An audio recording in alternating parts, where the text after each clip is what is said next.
Hello. നമ്മൾ ചിത്രം വരയ്ക്കുന്ന സമയത്ത് ഒരുപാട് മെത്തേഡിനെ കുറിച്ചിട്ട് കേട്ടിട്ടുണ്ടാവും. Grid method, tracing, free hand അല്ലേ? അപ്പോൾ നമുക്ക് കൺഫ്യൂഷൻ ഉണ്ടാവും വരച്ച് തുടങ്ങുന്ന സമയത്ത് എങ്ങനെ ഏത് മെത്തേഡിൽ തുടങ്ങണം. ഫ്രീ ഹാൻഡ് ആയിട്ട് തന്നെ പ്രാക്ടീസ് ചെയ്യണോ, അല്ലെങ്കിൽ ഗ്രിഡ് യൂസ് ചെയ്താൽ ട്രേസിങ് മെത്തേഡൊക്കെ യൂസ് ചെയ്ത് നമ്മൾ സ്റ്റാർട്ട് ചെയ്താൽ നമ്മളെ കഴിവ് നശിച്ചു പോകും. നമ്മൾ എന്താണ് സംഭവിക്കുക എന്നുള്ളതിനെ കുറിച്ചൊക്കെ സംശയമുള്ള ആളുകളുണ്ടാവും.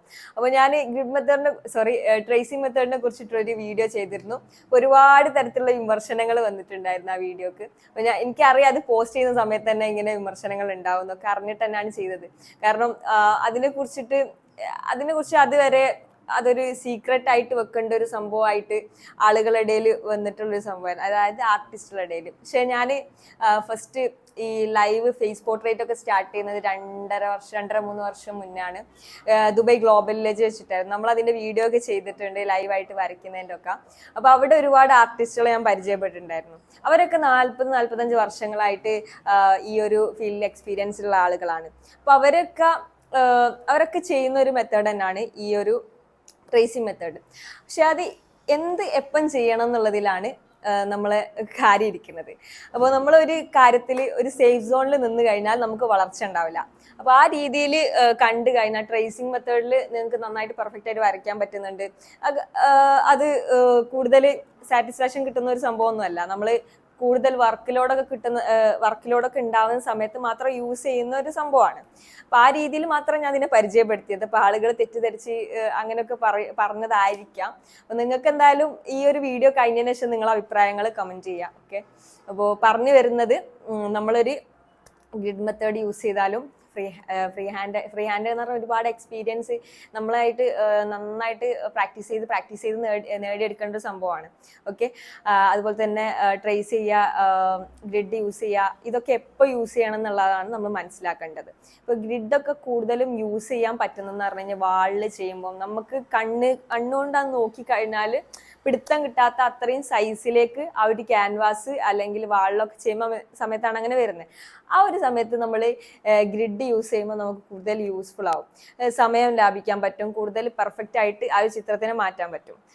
അതുപോലെ തന്നെ ഫ്രീ ഹാൻഡ് ആയിട്ട് നമ്മൾ പ്രാക്ടീസ് ചെയ്യുമ്പോൾ നമുക്ക് അത്രത്തോളം ഒരു സാറ്റിസ്ഫാക്ഷൻ ആണ് അതിനോട് കിട്ടാൻ പോകുന്നത്. അപ്പൊ അത് വേറെ ലെവൽ തന്നെയാണ്.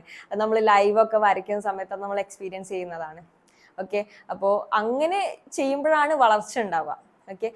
അതുപോലെ തന്നെ ട്രേസിങ് മെത്തേഡ് എങ്ങനെയാണെന്ന് ചോദിച്ചാൽ കൂടുതൽ വർക്കിലോടൊക്കെ വരുന്ന സമയത്താണ് നമ്മൾ കൂടുതലും ചെയ്യുക. ഓക്കെ.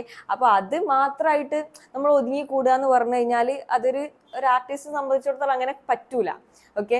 അപ്പോൾ നിങ്ങൾ സ്റ്റാർട്ടിങ്ങിലൊക്കെ ഇങ്ങനെ ട്രേസ് ചെയ്ത് വരച്ചിട്ടുള്ള ഒരാളാണെന്നുണ്ടെങ്കിൽ നിങ്ങൾക്ക് കോൺഫിഡൻസ് ഇല്ലായ്മ കൊണ്ടാണ് നിങ്ങൾക്ക് അത് മറികടന്ന് ഫ്രീ ഹാൻഡിലേക്ക് മാറാൻ പറ്റാത്തതെന്ന് പറയാൻ പറ്റുള്ളൂ.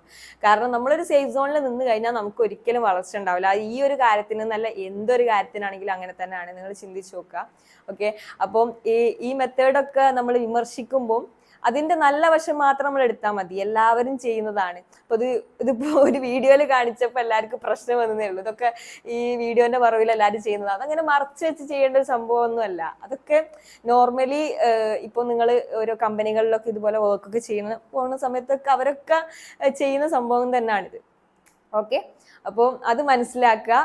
ഞാനിത് 3 മെത്തേഡും യൂസ് ചെയ്യുന്ന ആളാണ്. ഓരോ ടൈമിനാണ് ഇത് യൂസ് ചെയ്യുക. കാരണം നമുക്ക് ലൈവ് സ്കെച്ച് ചെയ്യുന്ന സമയത്ത് നമുക്ക് ഫ്രീ ഹാൻഡ് ആയിട്ട് വരച്ച് പഠിക്കാതെ നമുക്കത് ഒരിക്കലും ചെയ്യാൻ പറ്റില്ല. ഓക്കെ. അതൊക്കെ നമ്മൾ എക്സ്പീരിയൻസ് ചെയ്തിട്ട് നന്നായിട്ട് ബെറ്റർ ആയിട്ട് വരും നമ്മളെ ആർട്ട്. അപ്പോൾ ഇതിനെ കുറിച്ചിട്ട് പരിചയപ്പെടുത്താൻ വേണ്ടിയിട്ടാണ്, ഇതിനെക്കുറിച്ച് എൻ്റെ ഒരു അഭിപ്രായം പറയാൻ വേണ്ടിയിട്ടാണ് ഞാൻ ഈ ഒരു വീഡിയോ ചെയ്യുന്നത്.